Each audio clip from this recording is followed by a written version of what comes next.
hadal aad u murugo badan. Waxa ay tiri waxa aan gubay sariirtii aan ku soo barbaariyay carruurtayda oo 6 ahaa. Kadib markii ay waaweynaadeen ee ay guursadeen, dhammaantoodna dib ay iigu soo laaban waayeen. Waxa ayna tiri waxa aan gubay meel marka aan fiiriyay iyadoo gubi jirtay.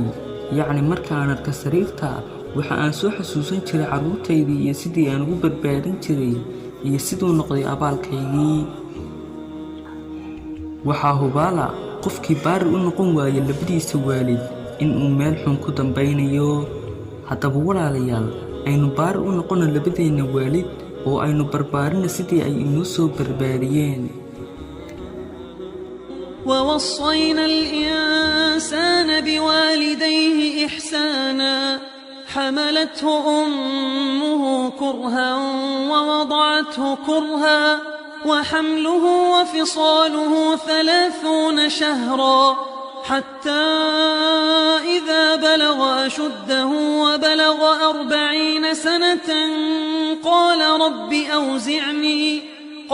رب أوزعني أن أشكر نعمتك التي أنعمت علي وعلى والدي وأن أعمل صالحا ترضاه وأصلح لي في ذريتي إني تبت إليك وإني من المسلمين. أولئك الذين نتقبل عنهم أحسن ما عملوا ونتجاوز عن سيئاتهم في أصحاب الجنة وعد الصدق الذي كانوا يوعدون.